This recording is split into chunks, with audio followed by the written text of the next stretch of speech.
Welcome to another episode of As Told by Millennials. This is David here.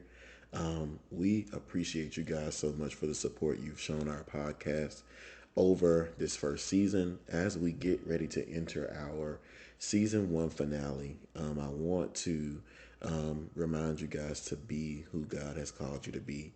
We have some very special guests that we have for you today.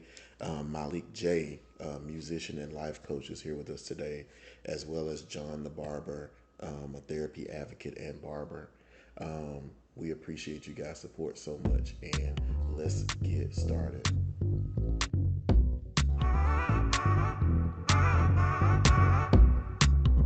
I would like to, like to, like to.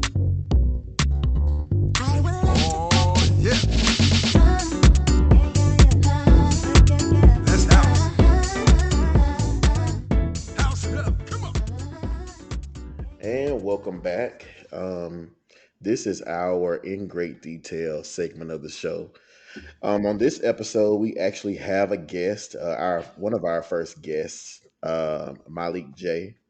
Um, this gentleman and I have been friends for sheesh, 10 years maybe, Something like that. something like Something like that.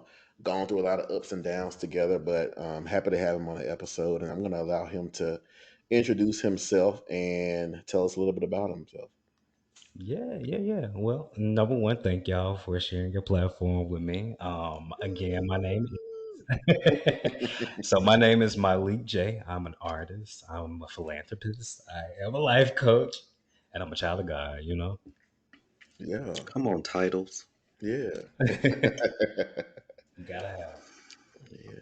Malik, it is so good for you to be here. This is something that I've been looking forward to since the induction of the podcast. We've always talked about having you on at some point, and it just seemed like it was time. It seemed like we had gotten to a point where it was time to welcome you, and we're so glad that you accepted our invitation to be here. I feel like we're going to have a really, really good conversation. I've always enjoyed your perspective on things.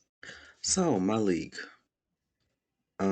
I guess we can kind of break down your titles. I know one that I've always been interested to hear more about, and that is you being a certified. Let me make sure I say that and not just a self proclaimed, which is, there's nothing fine with that, but there's nothing like a certification either. But you are a certified life coach. So, Malik, what is it? What, in your best description, what is a life coach? Because I feel like sometimes there's a little confusion, maybe some gray area about exactly what it is a life coach does. Yeah. So a lot of people get life coaches and therapists like confused because people think that okay, all right, if I'm a life coach, I can go and prescribe you your medicine. I can tell you that hey, look, you schizophrenic, anything like that. But that's not what a life coach does. Basically, Mhm. what I do is I come in. Let's just say that hey, look, you decide you want to go on a fitness journey or anything like that. I take people where they are, learn about what their skills are, learn about what it is that they want to see for themselves, and be able to help them get to that particular goal that they want to actually achieve. Very simple.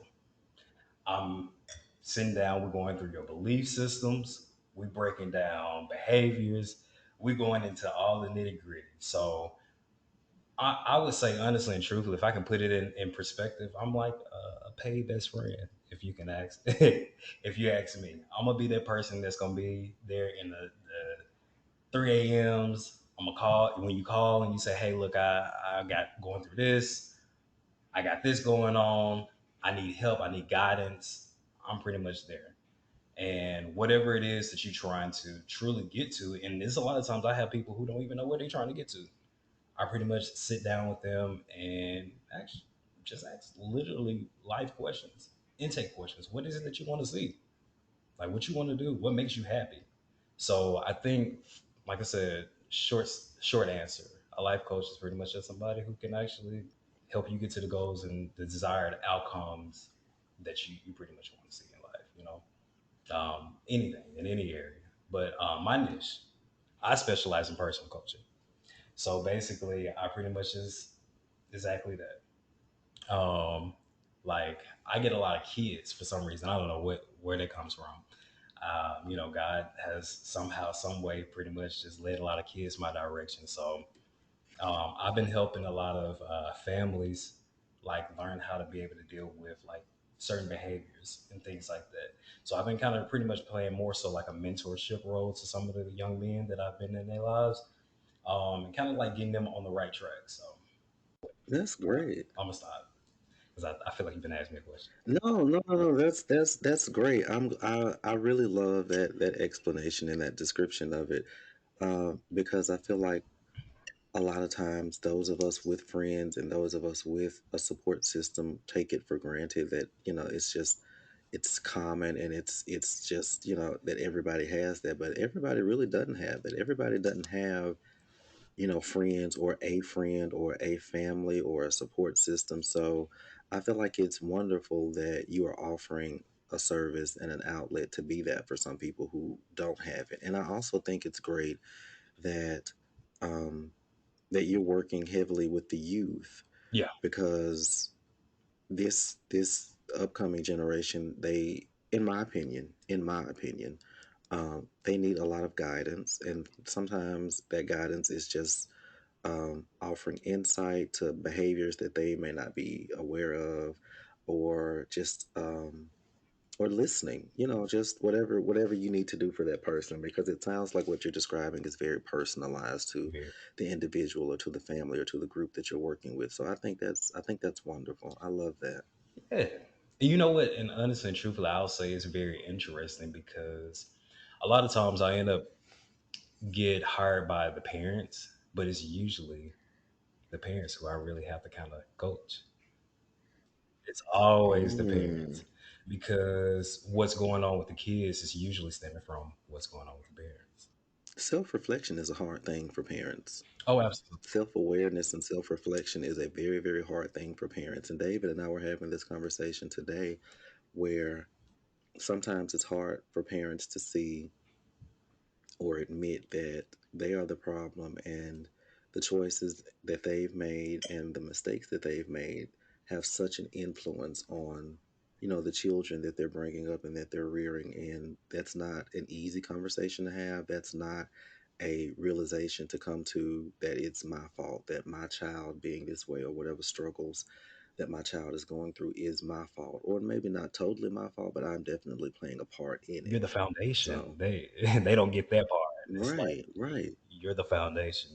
You everything that this child has learned from birth, literally, they got it from you. You're the blueprint. So if something is dysfunctional in the household and their way of thinking, the way of their behaving, and anything like that, it's your job to number one, like you said, have that self recollection and say, okay, well, shit, what am I doing? What am I doing? But it is such a Right. hard thing. It really, really, really, really is. It kind of goes back to Evelyn Braxton. Yeah. Let me tell you something. I know I said earlier on the episode that we really needed to have this conversation about how Mama E is the Hmm. problem. She said she gonna She slap the piss is out of him. she is the okay, and she loves trying to slap the piss out. But we're gonna go to work. We're gonna go to work.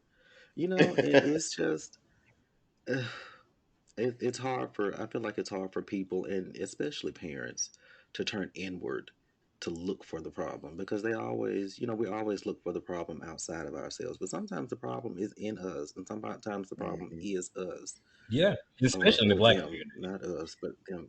Hmm. Especially, well, I'm not going to say especially, but I will say I do see the struggles more in the black community because, especially coming from the South, we were taught that, hey, look, all right, your parents is your parents, the authority figure is authority figure, and they feel like because they are older or the elders of the family, the matriarchs of the family, that they can actually say and do anything to you, talk to you any kind of way, treat you any kind of way, and because you are a child or because you're adolescent or you're younger than them, that you don't have any type of foot to really stand on.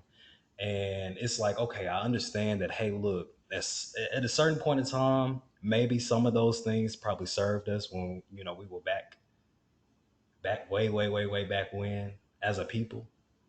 But as of now and today, I really think that as Black people are becoming a little bit more progressive and understanding mental health and understanding boundaries these days, I think we're starting to call out some of the older people in the family and kind of starting to speak up for ourselves. And it's hard. It's a hard conversation. And it's definitely hard for black older people to kind of really take that in. Yeah, I think that children these days are exposed to a little bit more, and they have a little bit more knowledge on things that are not necessarily Hmm. right. And oftentimes, parents are not prepared to say, number one, I apologize, or number two, maybe I could have done that a little bit better, and just bridging the communication between um, Yep. situations and relationship. Oftentimes, you have to bridge those gaps. Yeah.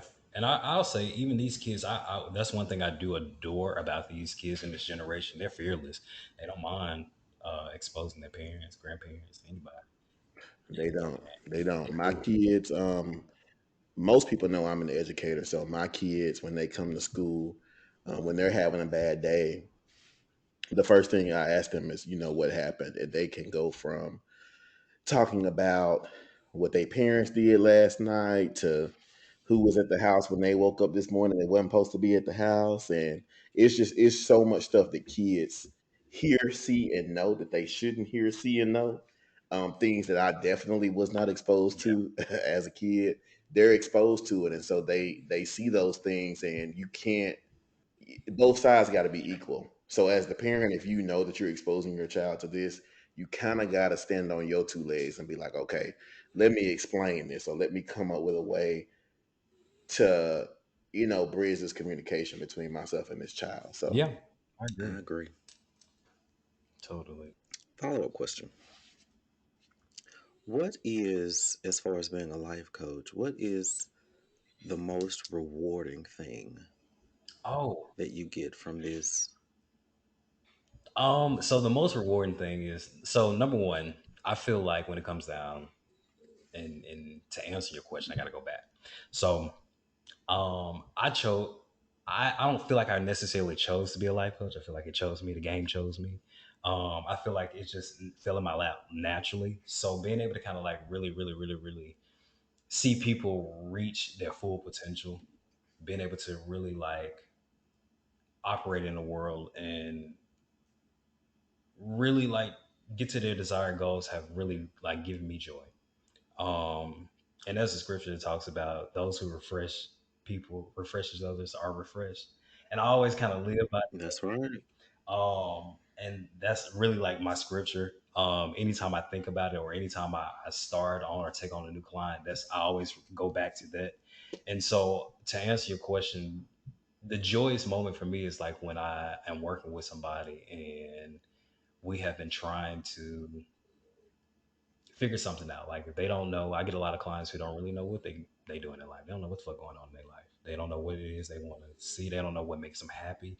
But as we kind of like peel back layers about certain things and certain behaviors, where certain traits come from, and when they finally have that aha moment in their lives or in their process, and they can actually speak to an incident or something that they want to see for themselves going forward, or if they figure out something without me having to tell them or me having to really lead them, and they say, hey Malik, you know what, I realized that this happened because of that, or this is what I want to do.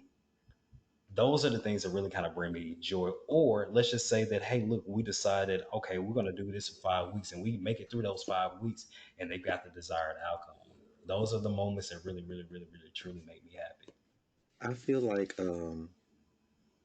that would be the most rewarding thing for me too. Like when they get it, like when they finally get it, Finally, when they finally get what the work and everything that they put into it was about, and they finally achieve and reach whatever it is that they've been striving for. I feel like that would just I feel like it would just be so overwhelming because a lot of times we put work into to things and it doesn't pan out because of life. Life be life. And but when it finally works out and when they finally get it, I feel like it would just be you know the most beautiful thing to witness.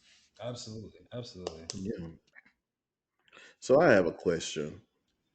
So as a life coach, without you sacrificing any client confidentiality information or anything like that, but has there been an instance where you walked into a situation and um, that client um, impacted you in a positive way? Mm-hmm. Mm-hmm. Yep. Mm, Yep. I think every last one of them does, honestly.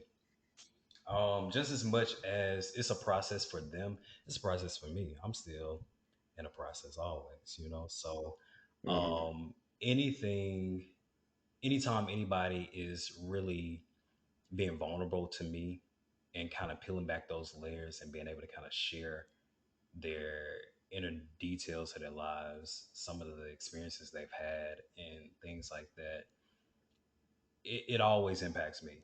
Um, mhm. so yeah, I mean, in short answer, Yeah. yes. I think we forgot to ask, and I think we're gonna move on to some more questions. But before we go any further, what are you guys drinking? We forgot to ask everybody what they were drinking. Well, I'm having a beautiful red Cabernet. Well, Yeah. and it's paired with some air fried chicken and some sautéed asparagus and what is that? Some wild rice. Yeah, Not you having a gourmet meal. like a white woman.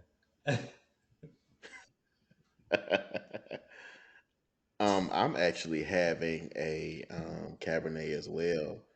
Um, I'm not having any chicken. I prefer lamb and shrimp, but um, Milton, what are you drinking?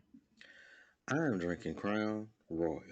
Yeah, Y'all are so fancy with your Cabernets and all that other stuff. I'm drinking some good old hood Crown Royal yeah. because that's what I I know that's feel right. today. But y'all, these air fryers have really taken over. I don't know anybody who doesn't have an air fryer. They Oh, have baby, taken my over. oven ain't been on in 2 weeks. Like it is just it's crazy how convenient technology has made some things in life. Um,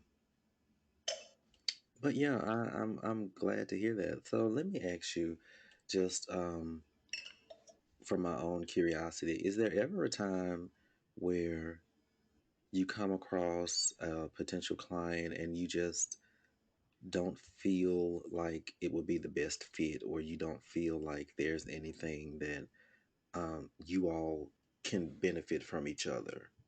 Like, how does that work? How do you approach those Mhm. situations? Is it just one of those situations where you have to realize where that person is and what you're capable of offering them or what you're capable of pouring into them, and like how does that work for you? Because I know as a life coach, it seems like you would want to do what you can to help people, and sometimes it's difficult to realize that not helping someone is the best thing that you can do for them, or not working Absolutely. with someone is the best thing that you can do for them. So I know I said earlier, like a life coach is pretty much kind of like somebody who can help you out to get to certain goals and things like that that you would like to see for yourself. So it's been an instance where I've had people where I'm like, hey, look, love, I'm the second step after counseling. So if you need to really, after I do like my intake process and the consultation that we talked about it, went through the intake questions, and I feel like there may need to be some additional, or there may be some resources that you may need to try to get into that I can't offer you. I don't have a problem having a conversation. And either steering them and saying, hey, look, okay, well, I'm not going to say that you need to either do this, but I offer just say, hey, look, okay, well, I know a couple people that actually are in the mental health industry here in Dallas. I know a couple therapists here in Dallas. So you may need to try to like talk to them. I'll pass them off the information and say, hey, look, reach out to this person. And just, do that. But there has also been instances where we've actually gone through certain processes and have done a couple different sessions, and lax guy. Well, damn, I can't even say that without even really like telling the information. So I had a client who basically was just resistant to the process, basically. And I had to just really just have a conversation with him. It's like, hey, look, I get it. You didn't pay your money, bro. Like, so what you here to show? And like, what are you showing up to do? Like like honestly and truthfully, like all the bullshit aside, like what are you trying to get accomplished? Because we can get on the phone all day long and we can talk about how mama, daddy, sister, cousin, everybody, it's everybody else's fault. But if you tell me that, hey, look, when we started on day one, that this is what you want to see, and I told you that it was gonna be hard work and that we was gonna have to put the work in, that's what we finna have to do. So at a certain point in time, we got to cut the damn excuses out, and we got to let we got to let that go, and we got to start moving towards what, Cut the bullshit. yeah, cut the bullshit. We got to Right. go start moving towards what it is that desired outcome. So, and anytime that usually happens, I'll sit down and I'll say, hey, look, let's have a conversation throughout the week. If we have a cadence of that we're going to have our meetings or our sessions on Saturday, and if I feel like that we're not going anywhere and there's no progress, I'll say, hey, look, let's sit down on Tuesday before our meeting on Saturday so that we can set clear expectations again, and so that I can understand where you are. And I'll ask, hey, look, what's your experience? Tell me what you feel about what's going on. How do you feel about that? And I want you to be honest and candid with me about what you truly feel, and how do you think it actually benefits you going forward. Do you feel like you're getting what you're paying for? Do you feel like you're getting what you need? And if you don't feel like that you are, I'm going to ask you, okay, well, have you been completely honest in this process? Okay, well, what is it that you feel like that your experience of this is? What is it that you need from me? How can I support you a little bit more in that? Okay, well, cool. All right, well, let me see what I can do. And if I feel like that there is no participation from the other side, I'll say, hey, well, look, this is what I'm gonna do. Let's take this week off.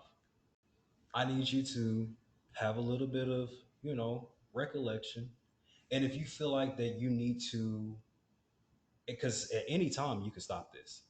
I promise you, it is you can stop this, and it's no hard feelings or anything like that. But I really want people to understand, like, it's like this is for you. This is to get to the person that you want to see. And so, yeah. I think it's safe to say you have I wouldn't say a strict style of coaching, but He's it's about real the work. coachy. Yeah, yeah, He's yeah. about the You got to do work. the work. Yeah, and I think that you're like that as a friend as well. I think that if I tell you that I'm going to do something, you hold me to it to the T. Yeah, and Like you're expecting it. I Yeah. have learned that too, and even with coaching, I have learned how to kind of honestly and truthfully, and that's why I say that the process is for not just them, but for me too. And I would say there's beauty in that because I've learned how to kind of slow down, and I have to understand that people are people, and people have different learning styles, and people have different learning methods, and I'm learning how to just meet people where they are and be able to kind of help them get to navigate to where they want to That's So great. I wanted to for sure ask you about your music. So get. Oh, you released a song earlier this year. I actually Yes, we like the did. song. I love Yeah, the I song. mean, everybody I sent it to enjoyed it. And I've known you, like I said, for a really long time. So you've been writing for years. So the song is called Boomerang. What is Boomerang about? so the song is about a relationship.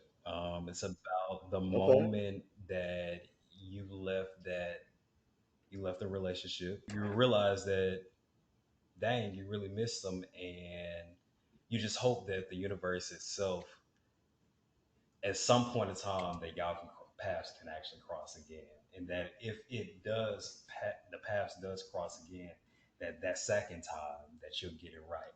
But the whole song is me talking in my head or going through the ideas in my head, but the reason the name of the song is called Boomerang is because in actuality or in the universe, the boomerang always comes back. So it was never nothing Mm, to actually worry about because that was what it was always designed to do. So I was doing all this worrying, all this talking, all of these things be- for no reason, and it was going to already do what it was going to do, what it was designed to do. I love that outlook. Let me just say this. I love that outlook. But when you talk about something or that person or that relationship always coming back, Mhm. um, and you all will know why I'm asking this question. Does it come back the same? Does it come back in the same capacity? Or like can it come back as you all being like good friends? Does it have to come back in the sense of you all being romantically involved, or because I feel like once you after you've been romantically involved for so long, Mhm. you all become, and hopefully you would be that way before, but you all become really good friends. You all kind of become each other's confidant, your go to person, your support system. And there are ways to still be that for someone without being romantically involved. Yeah, I agree. No, I don't think it necessarily always have to come back as a romantic relationship. I think love is love. And if you love somebody, I think that love can matriculate through situations, through times, through certain instances and things like that. And if you really love somebody, you're there. You're just there. And you just want to be a part of their life, however that looks like, in whatever capacity you can do that. But yeah, so no, I don't think it necessarily has to be so limited to just a romantic relationship. It can be platonic. It can definitely be platonic. Um, it can Hmm. be all types of things.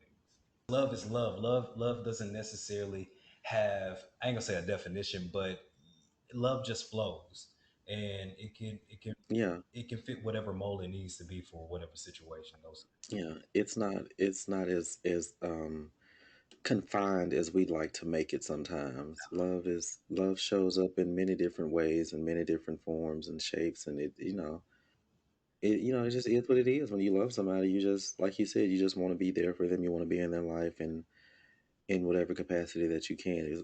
Especially if it's a mutual thing. Absolutely. You know, mm, But funny enough, if I could tell you this, since we're talking about the song, so the song was actually, tell me. so I actually wrote the song uh, talking about my relationship with God. Um, but I changed Mm, the lyrics around and actually turned it into, because I didn't want to put out no song that's about God. I mean, not that I have a problem with that, but I just didn't really want to put out that type of song. So, but originally, the song was about a point in time in my life where I really felt like I was estranged from God, and I was trying to find my way back, honestly. And so, the first part that I actually wrote was, "And I'm running back to you." So everything else came into that. So at the beginning of the song, when it say, "I'm falling like autumn leaves," redefine what love means to me. No time to waste, because this thing's more than LOVE. Because I know this time you got my back. So this time I'm not holding back. So yeah. So it was about me refreshing myself in my faith with God, honestly, and reaffirming that. I mean, and everything that you've said to describe it, it's still, to me, it's it yeah, still could be about God, Yeah. because that is a relationship that you have, and you really do have to have love for God, just like He loves you. And sometimes in this walk, especially in this walk with God, and it's this walk of faith, there are times when we turn away and we have to come back, and then we do it again, and we have to find our way back again. And but like you said, the meaning of the song is that you always come back. It's like a boomerang. It's just like a natural design that you always come back Oh, to God. It's just the design of things for those of us that believe. yeah. We're So part of the kingdom. Yeah. We gonna party.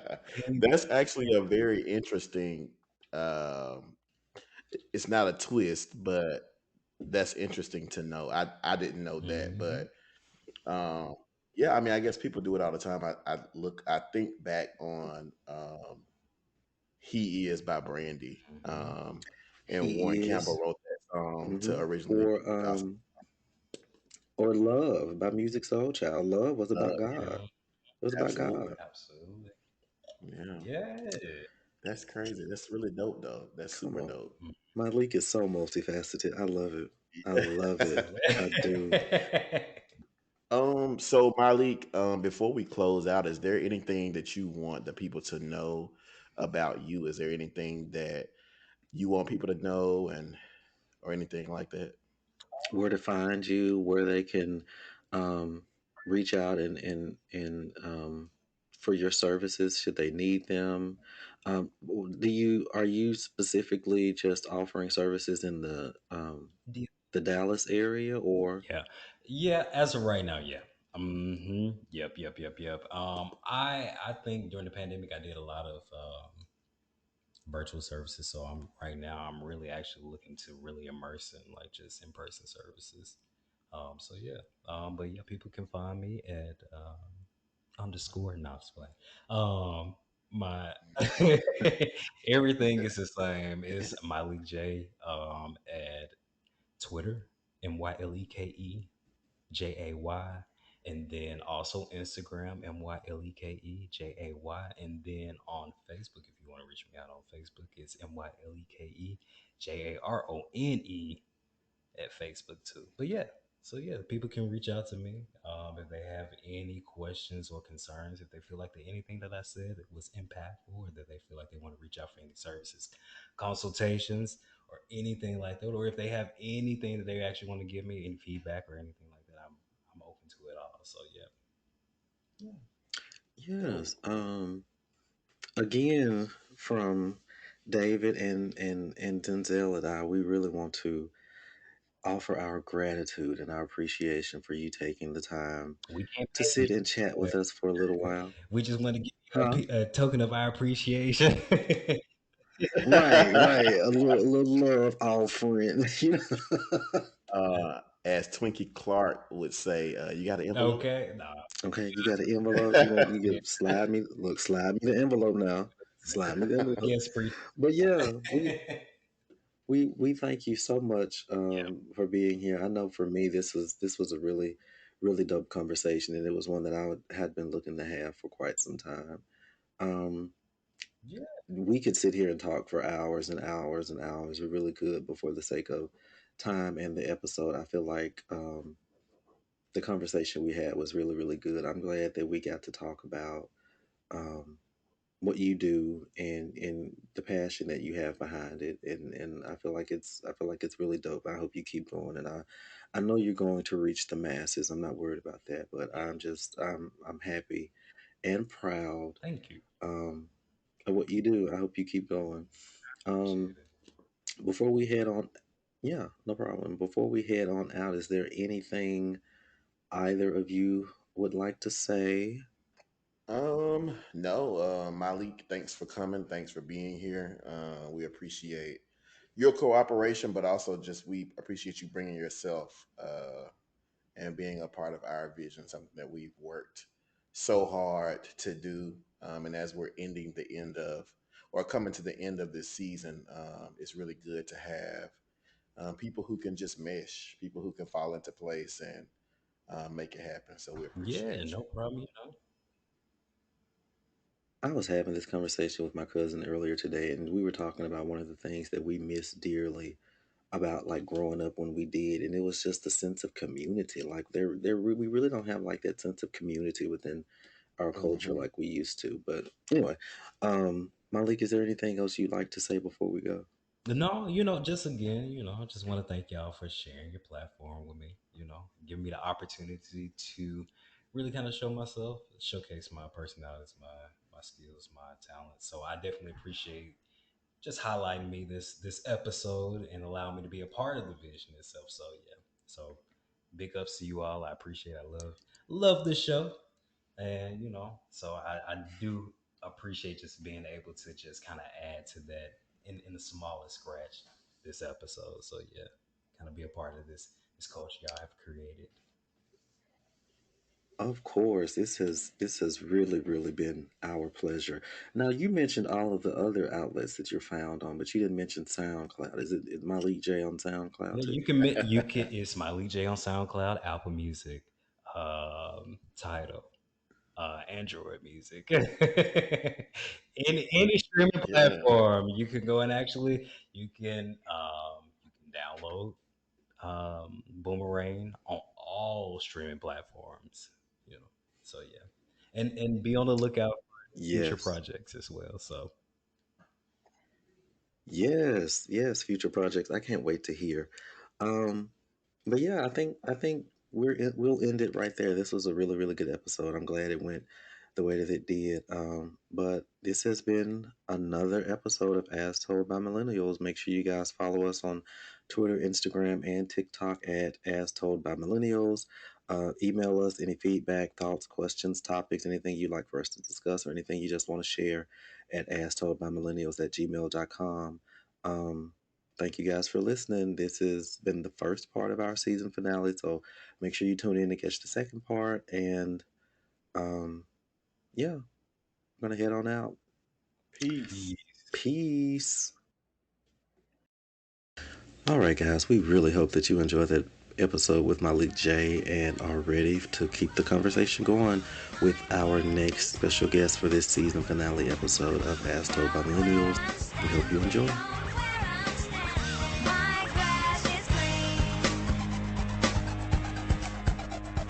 Someone once told me the grass is much greener on the other side. Welcome back to part two of As Told by Millennial season finale. Um, this is another section of In Great Detail where we go into great detail about specific topics and things we just want to talk about. And we have another guest that we would like to introduce to y'all, and I'm going to kick it over to David and let him do that. All right. What up? So John the barber. Uh, John is a friend of mine. We've been friends for shit 5 6 years now. We really have been working on building a relationship. So glad to have you on. John is a therapy advocate. He is a barber, and he's a new content creator. So John, welcome to the show. And tell the people a little bit about yourself. Thank you for having me, man. So yeah, you want detailed or just like surface? Like, You can go surface for I mean, now, and because then you we'll are, I would say yeah, because you already told me I'm a barber, definitely. newly therapy advocate. You know what I'm saying? Started my therapy journey, 2020 during the pandemic. Best decision I ever made. So now I'm literally just pushing for everybody. You know what I'm saying? Mainly black men, but literally everybody to get them some. Man, I think it'll be beneficial to everybody. So that's basically my life now. There are a lot of other layers to me, but surface level, yeah, I'm a barber. That's my main business. Now I'm breaking into content creating with a focus on therapy, modeling and demonstrating mental health through therapy, but a lot of different aspects under that same umbrella. But yeah, therapy is the main thing. Okay. Well, we'll definitely get into some aspects of mental health, and therapy as it pertains to black males, black millennials, and just people in general. I think that therapy has played such a huge role in my personal growth as a man, but just as a person as a whole. And before we get too far into that part, what is everybody drinking? Milton, what are you drinking? Listen, I am drinking tequila, and I Straight. have had to, not straight, but not mixed very heavily either. I've had to push Okay. my glass away because y'all know, So, but yeah, I'm drinking tequila. The warm up was a warm up. Right, John, what are you drinking?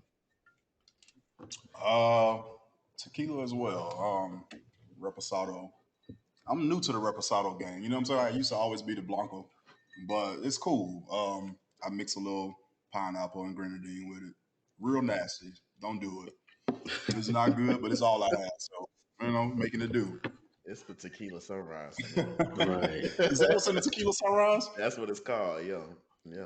Y'all know I'm Pineapple a and bartender tequila. for real, so I know the drinks before we start So saying what? What's in a green tea shot? it. Jameson and some other shit, green tea. Hey, I've been drinking this Crown straight, so I come with the bullshit. So let's get into it. I'm usually a dark drinker. I don't stray too far away from dark liquor, but um, Same.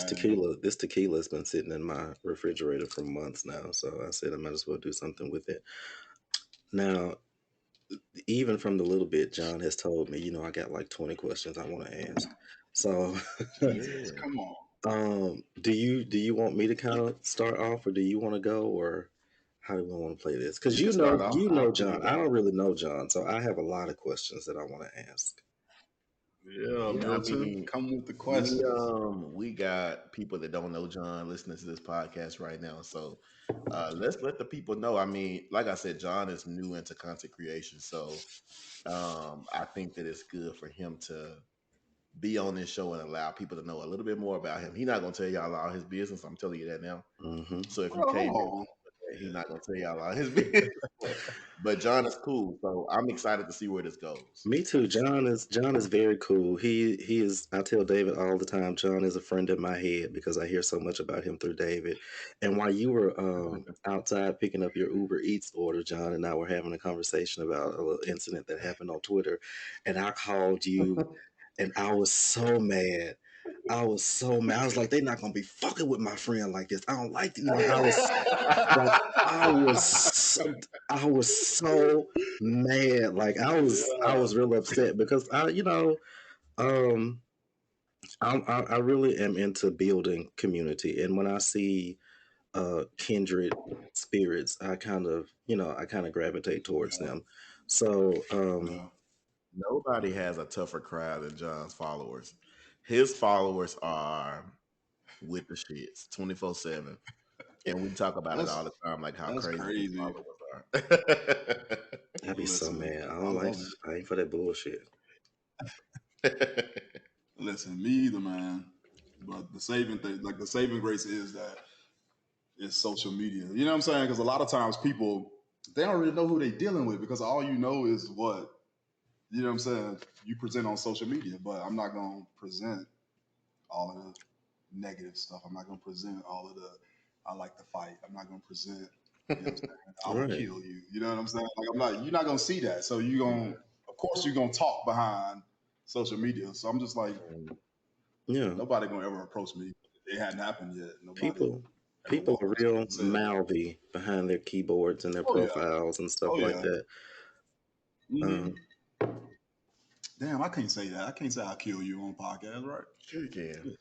I I bet mean, they won't. I bet they won't find out. Shit. I mean, They'll it be doing is it is what it is. So, Oh, um, but anyway, I was just gonna add before I ask my first question. There is something so freeing and so liberating about like living your truth and living your life in a way that even when people do come and try to mhm, shame you and try to embarrass you and stuff like that, it never fails right. because like I'm living in my truth. Like there's nothing you're gonna hold over my head that's gonna make me, cower or feel Mhm. embarrassed about something because I know me and I'm living in the best part of me. So Yeah. anyway, Agreed. um, my first question, you mentioned therapy, and you mentioned therapy in 2020, and I know that was like a pretty rough Mhm, time. We were still dealing with a pretty uh, isolated world where everybody was kind of, in sheltering in place and isolating from stuff because we were in the pandemic. So, what was it, or was there like a catalyst that prompted you to go into therapy? Hmm. Yeah. So for me, it was I'm a natural just overthinker. You know what I'm saying? So during the pandemic, for whatever reason, I was able to sit still because there was no work, there was nothing. I was able to sit still and sit with my thoughts and stuff, and I realized like, hey, this has gotten out of hand over time. You know what I'm saying? It's progressed. Like my overthinking is now a lot worse than it was. So I literally got afraid to be 40, 50, and it progressed at the same, you know what I'm saying, rate that it had progressed. And I'm just like, if it keeps at that same rate, I'm gonna lose my damn mind. You know what I'm Hmm. saying? So I wanted to go to therapy to, you know what I'm saying, kind of gain some insight about my overthinking and how to control it. And then that's what I thought I was going to therapy for. But then I got in there and then a whole bunch of other stuff got opened up and I was like, well shit, you know, here we are. And Yeah. it was hard at first too, because I'm like being in there and being told stuff about yourself that you was not aware of is from a stranger. You know what I'm saying? Like it's different hearing it from friends and family and stuff because it's like, you know, y'all you got so many biases and stuff like that. So I don't you joking or you don't know what you're talking about. I can just brush it off. But then to get in there and hear it from a stranger say the same stuff that you've been hearing all your life, I was like, damn, this is true. Yeah. I kind of felt like that when I was going to therapy because I'm a overthinker, and Yeah. sometimes it works out, you know, because you're able to matriculate through situations and kind of make the best Yeah. decisions because when you're an Mm-hmm. overthinker, you're looking at every option, every perspective, Every every outcome. Like, yeah. so sometimes it works out. And then sometimes you have those moments where, like, for hours or for me, for like days, I couldn't turn my brain off. Like, I couldn't stop. Mm-hmm. Like, and like, I really felt like it was a problem because I felt like I was going crazy. I was, you know, creating these Yeah. scenarios in my mind that weren't happening. Like it was, I felt like I was having And like believe in them. and believe in them, like because I'm just yeah. Literally believe in that shit. So I Yeah. honestly, and this is just me being a little transparent. I honestly thought I was going into like a state of psychosis because I it just Same. No, like that's real. yeah, I honestly thought I was going into a state of psychosis because I would have those moments of clarity where I would know that this situation that I've created in my mind is not real, but I don't know how I couldn't Mm-hmm. deviate from it. I couldn't deviate from it and come Uh-huh. back into the reality of what was really going on. So I sought out therapy, and like you said, like I thought I was going for one particular reason, and then you got there and you uncover and you peel back the layers of so much more, Mm-hmm. and you know it's beneficial. It's immensely beneficial, but it's hard. Like the work to improve Oh. yourself is so hard, and it's so uncomfortable, and it makes you want to not dig any deeper a lot of times, but Mm-hmm. you know that it's so beneficial, you know that it's so beneficial, and Mm-hmm. you see that in the way you start to show up in your own life.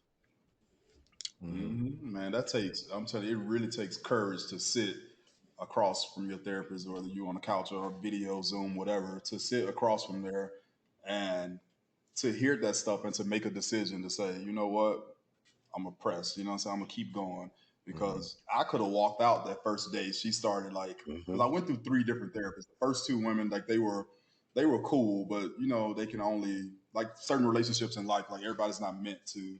They're meant to take you so far, and then they don't serve me anymore. So now I have to move on. So I had to find this new therapist, and she literally like first day just I'm talking about peeling me apart. And she knew she saw that I needed to be told the truth. And I didn't like anything to be sugar coated or watered down because I need you to be, because I'm direct. I need you to be direct with me, even if it hurts. Straight no chaser. I mean, And exactly. yeah. This little white lady started just, I'm talking about, she just, first thing she told me was like, you have a control issue. And if you don't get it under control, like you are going to like run yourself into the ground. And I was like, damn. She's like, yeah, it's bad. She's like, I don't even know you, but this is like first meeting. She's like, listening to things that you're saying, like you are going to be a problem to yourself if you don't get this under control. So I was like, all right, well that scares me, so I'm gonna stay.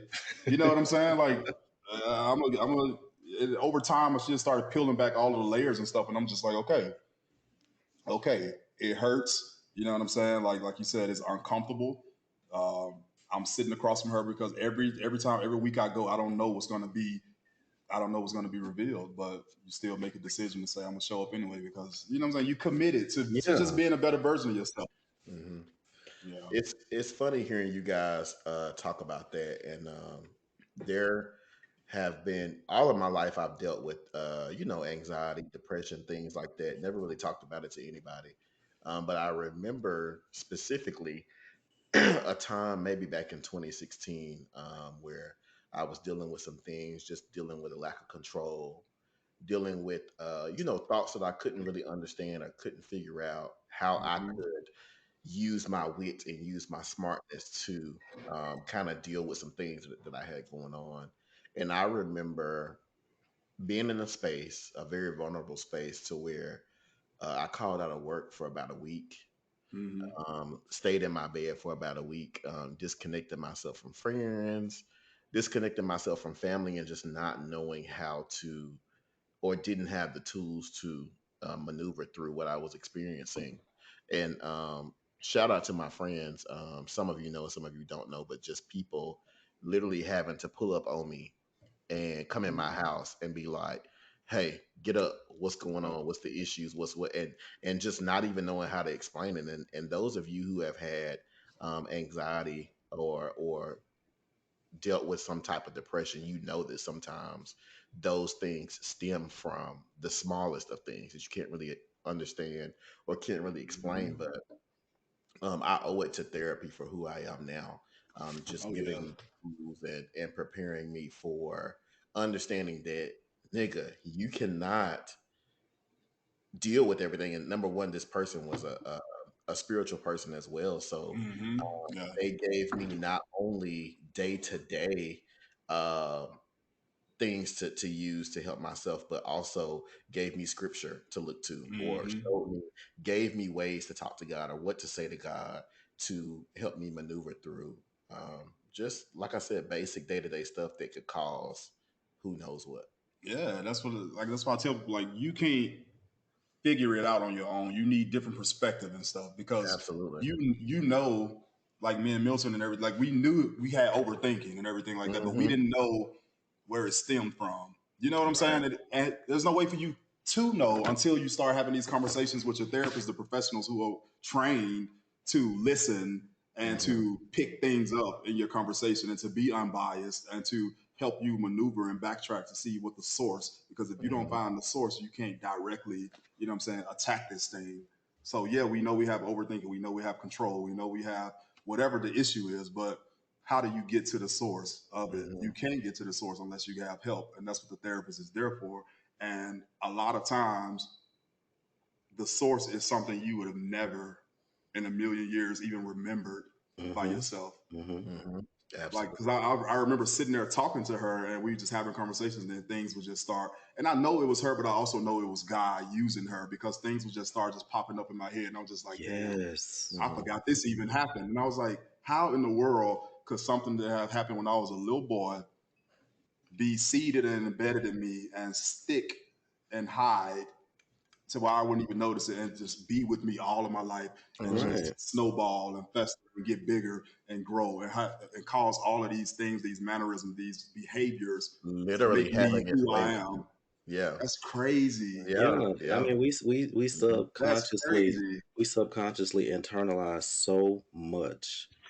You know, we may not think Hmm. a situation or this conversation or this interaction, means anything, but in the back of our Yeah. mind, we keep those things. We keep those feelings that we took Hmm. from those Oh interactions yeah. and those Not only relationships, Yeah. that, but those the way we conversations. respond to certain things based off of Yeah. that. Yeah.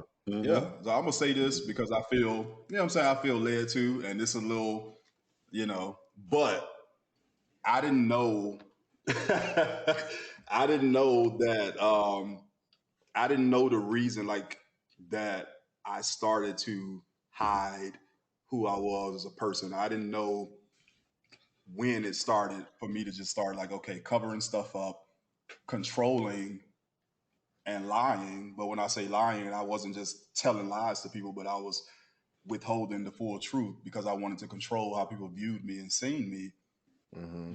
ultimately to be accepted by friends, family, or whoever that I was dealing with. But I would hear certain things as a kid.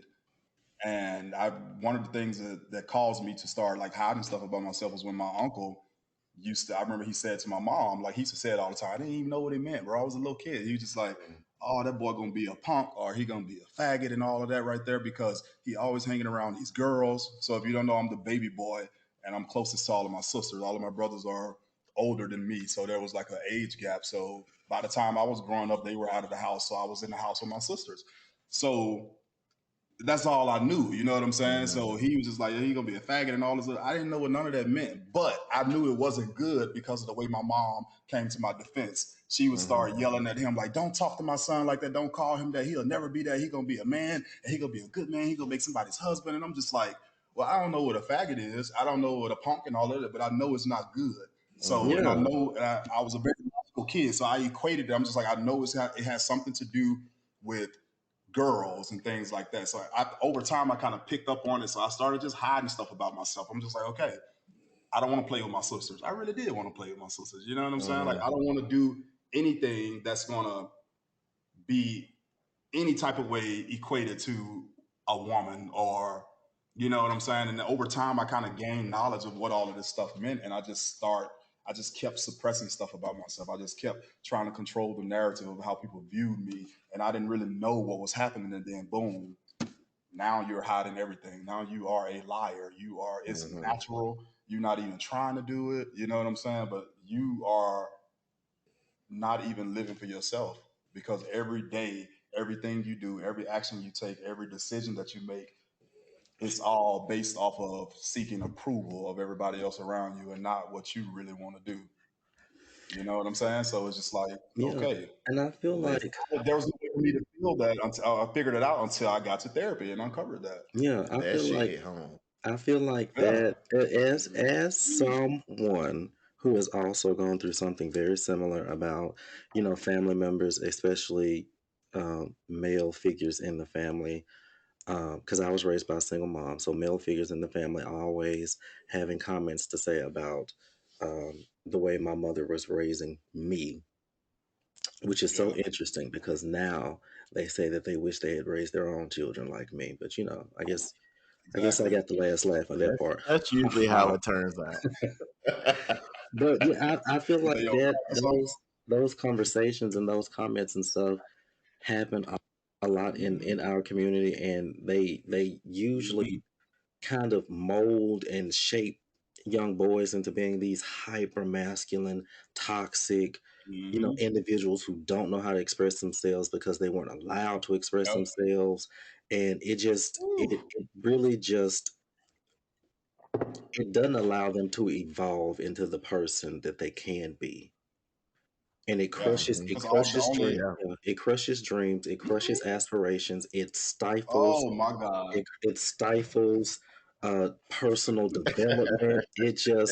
It does so Ah, much. Bruh. When I two tell you, comments.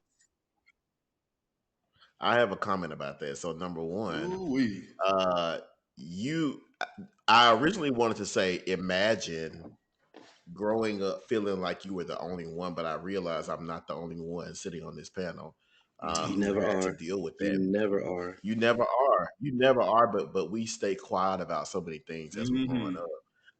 And not even 2 hours ago, I was sitting in John's barber chair, and Yeah. we had this exact same discussion about Yep. how people's opinions create somebody in you that you're not even.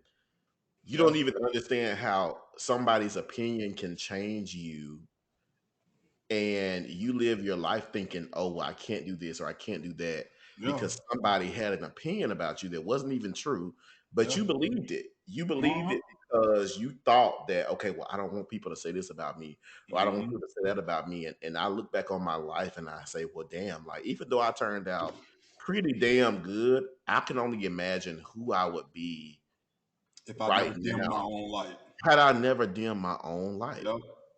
Yep. Yeah, and I mean, I'm Hmm. I'm that nigga. let's be real. But Don't get it twisted. but Yeah, don't get it twisted. But at the same time, like I look back on all the things that I shunned away from, or all the things that I turned my head from because bruh. family members had something negative to say, and it had no love attached to it. So, Yep, uh, but look at us now. Look at us yep. now. And my hardest, toughest, most emotional therapy session was that session. You know how when you watch the movies and stuff, and they're just like, if you could see your younger self, what would you say to yourself? You know what I'm saying? Like me and my therapist, we were literally talking, and we were talking about going through some stuff in my childhood. And I literally, without being prompted, without her asking me that question, like if you could see it, I literally saw my younger self. And when I tell you, broke me down. You know what I'm saying? Ooh, Because the you're not look by yourself. on that little boy's face, the look on the little boy's face, it was a look of such disappointment. You know what I'm saying? Hmm. And nothing Mhm. in my life has ever hurt as much as it did seeing that little boy be disappointed like that. Because at the end of the day, what happened was we let these things shape us and cause us to do certain things. And what happened is he didn't even get a fair chance to actually thrive and to actually be who he wanted to be because we start suppressing all of these small things that we think are small, but it's Hmm. ultimately stuff that makes us who we really are. And then we start to suppress it. And then this little boy never got a chance to live. You know what I'm saying? And that's the To just day be. that I decided, yeah, that's the day or that day in therapy is when I decided I wouldn't Hmm. even care what people thought about me no more because nothing could could measure up to the look that I just saw in the little boy's face. Like for 33 years, you know what I'm saying? Like he Hmm. never got a chance, and now it's just like no more, bro, Yeah. no more. I don't Yeah. care what you think about me. I don't care what you got to say about me. Uh, I'm better late than never, but I'm glad that I finally reached the point of I just don't care. I Hmm. don't care, you know. Yeah. And I think everybody deserves that. I am thankful that because not everyone achieves this level of self-realization and this level of personal development, but Hmm. I am thankful, and it's because it's so freeing, and I just once you get to that level, it makes you wonder how you were even living with other Right. people's opinions and allowing them to control the way you act and the way you behave, and like it's just you Hold don't even on. understand like how why was I even doing that to myself, you know, Hmm. because you get to the other side Right. of that and you like I promise you Oh, the world looks different, everything looks Hmm. different. so different.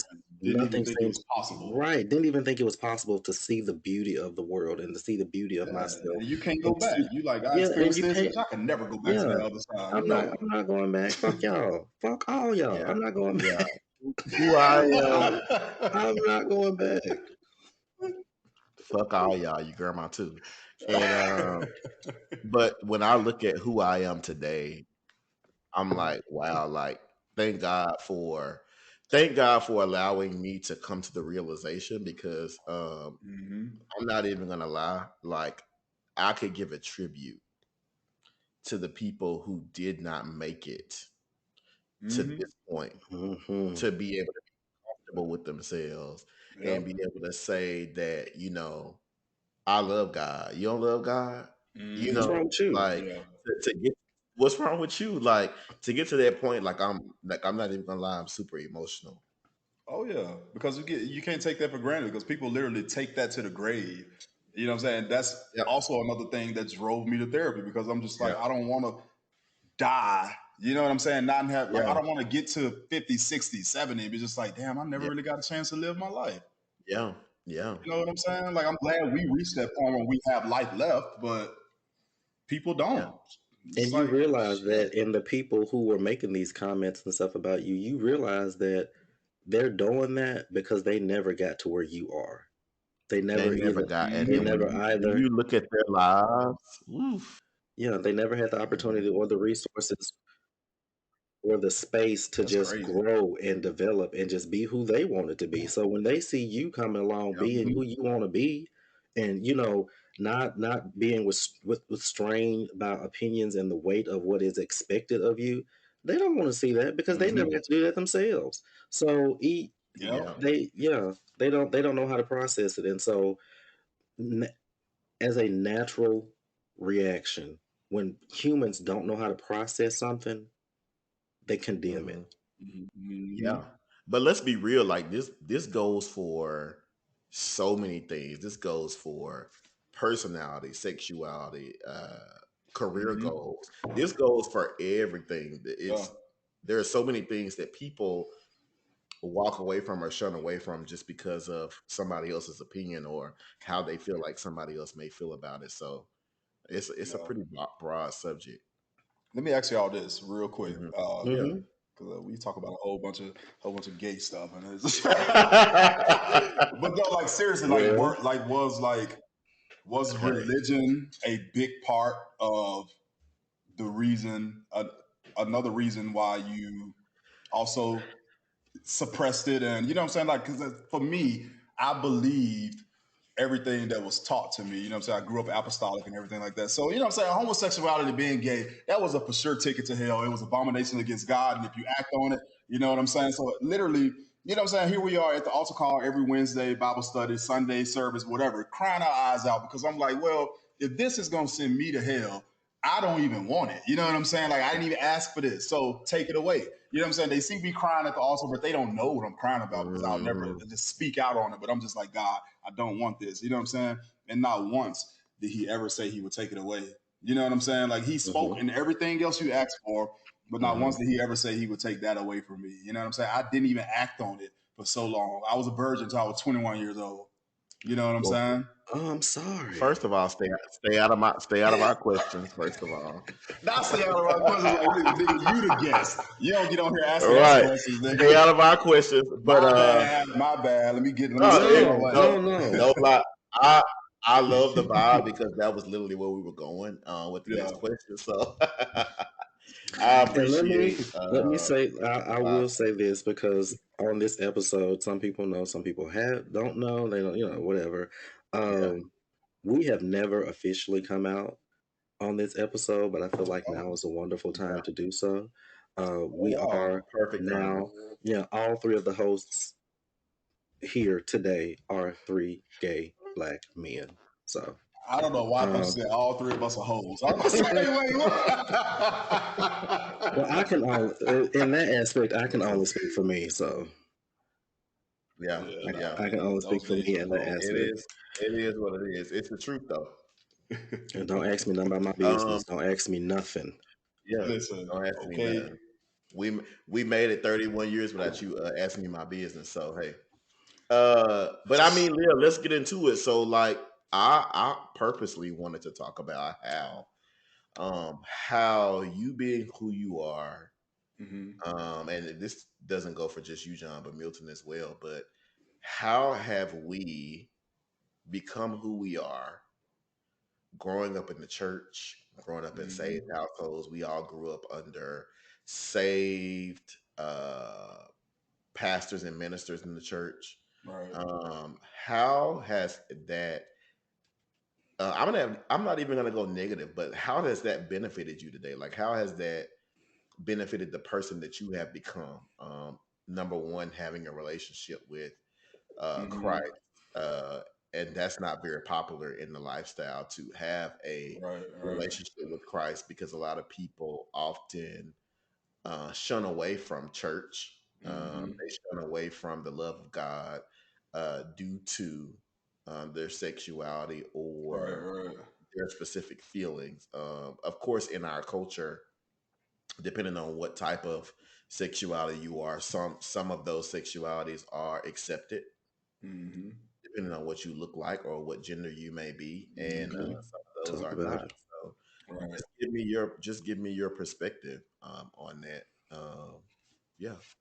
Well, you know what I'm saying? Like it's benefited me, of course, the most obvious way is the relationship. Well, not even the relationship because my relationship didn't really happen with him Mhm. until I moved to Dallas in 2018 and started to live life on my own. But it introduced me to God, you know what I'm saying, to the belief in God and to Mhm. um, what I thought was the truth of who he was. And when I say what I thought is because I still very much believe in God. I still have a relationship with Him. It's more now stronger than ever, but Mhm. I don't believe Him to be the person that religion has, you know what I'm saying, taught us who He was over time. And I only say that because there's so much contradiction in all of that. And to what you just said before that, I literally, my relationship with God, church, everything like that took a real hit Mhm. because of the contrasting beliefs of what I was taught growing up as a kid, what I believed up until a certain point in my life, and what I was actually experiencing, and it just Mhm. didn't add up. You know what I'm saying? So I felt like I couldn't have a relationship with God. I felt like I couldn't go to church and things like that because I don't know, it just didn't make sense. It didn't add up until, you know what I'm saying, God literally had to reach out and just like, all right, nigga, you're going too far, and let me pull you back before you get so far that you can't come back. You know what I'm saying? So he was Mhm. just like, Mhm. He has a way of that doing is not, yeah. that. He literally started. This is when he started speaking to me the clearest, and it's been even more clear ever since then. But he was just like, "That's not me." You know what I'm saying? Like that is not me. Like, and you also have to stop bashing these people and stop judging these people because a lot of them don't know themselves. You know what I'm saying? A lot of Yeah. them only Mhm. know what they have been taught. And so then they Mhm. teach it to us. And it's just a cycle of just miseducation and misinformation. And he was just like, you have to spend time with me, just like any other relationship, and you got to learn me for yourself. And in the relationship and spending time with him is when I started, you know what I'm saying, like gaining my new belief system, my new truth, and things like that. Because he literally started directing me to people. He started directing me to study Mhm. material. He started directing me to things that directly affected the reason why I stopped communing with him anyway, Yeah. which was me not being able to fully accept my sexuality and fully accept what was being taught in the Bible about it. And it was just like, Mhm. yeah, but that's a whole nother rabbit hole we go down. But yeah, to your question, to this day, like it's literally like growing up in a strict household has instilled in me the importance of prayer. Because if Mhm. anything, if Angela wasn't going to do nothing, she was going to wake us up early in the morning with her loud clapping and speaking in tongues and going through.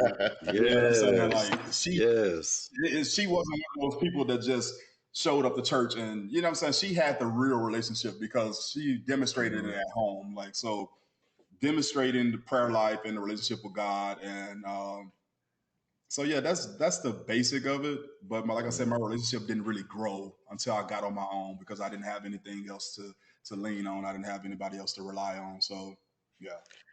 Well, that's the super important part. And Milton and I had this conversation very recently, and this doesn't even get into the sexuality part, but having a relationship with Christ, oof, having a relationship with Christ often puts you in a place to where a lot of people don't understand.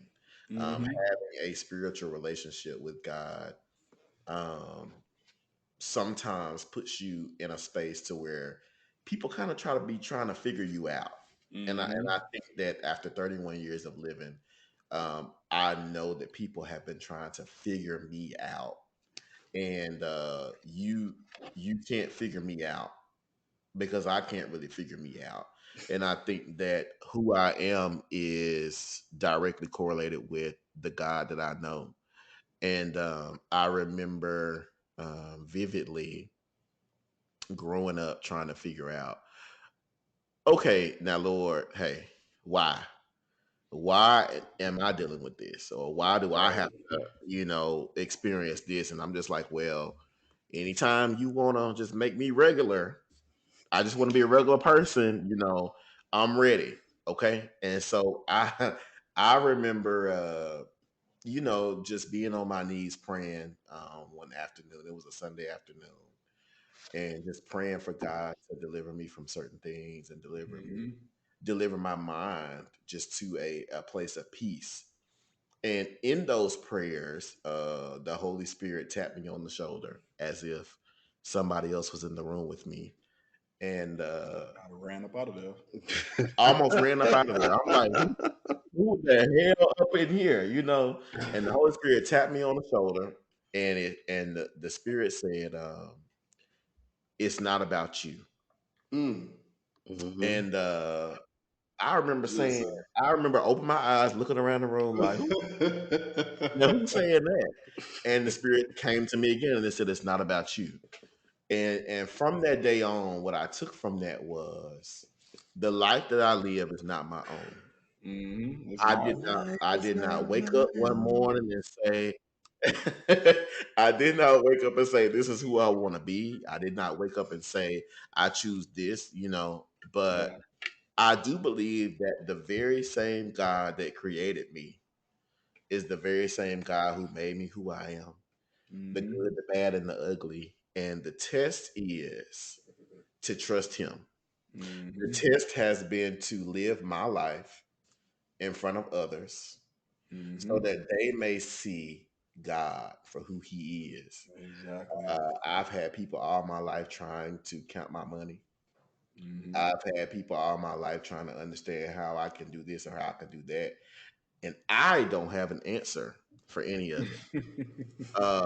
You gotta call God because it's Good. all about him. I've lived a life of favor. I've lived a life that has protected me from so many things, and I owe it all to the God that I serve, um, and I owe it to the upbringing that my parents gave to me, and that was just to stay in the church, follow God, have a relationship. That relationship is so important. That relationship has led me in the direction I need to go. That relationship has steered me from things that were not good for me. That relationship still tells me when I am wrong, because a lot of people feel like just because you are living a certain lifestyle that um, you just feel like being a certain way is wrong, Yeah. and or being a certain way is right. And God don't work like that. He don't work like that. He don't just let you live in sin and you just be okay. But you also have to separate man-made sin from Jesus' sin or God's Man, sin. listen. That's That's a it. whole. And that's it. A whole other People don't thing. even know what sin. Yeah, They don't even know what the yeah. definition of sin is. It's just like, And bro, don't come know on what now. definition of sin is. Like, you can say what you want to say and you can feel how you want to feel, but so many so much of the issues that we have in this world is people creating what they feel like is sin and creating these certain things and reformulating the words of the Bible to make it fit what they want to fit has Listen, has created such a void and such a that's the whole divide foundation and And premise in of that Christianity. But you Christianity. can't even say it. Absolutely, that Listen, right absolutely there is created my such a whole void. issue with religion. Hmm. it's Yep, just That's my all yep, whole control, issue man. You yep. right know what I'm there. saying? Because when So, you start to do that, you take it from fostering a relationship with God to controlling a mass Mm-hmm. or a group of people. And see, right. Mm-hmm. you're no better than, you're no better than Hitler. You're no better than the colonizers. You're no better than slave owners when you start to do stuff like that. you know so Hmm. that is my whole issue with relations with religion, and I'm glad that when we do start to have these conversations, you're always very particular to say spirituality instead of religion, because Mm-hmm. there is a huge Right, difference. right. There's a huge difference in the two. Yeah, it's a huge difference. Y'all all right? Just want to make sure ain't nobody on here crying and Look, I had it's that moment already. it's too late for that. David cries, so that's just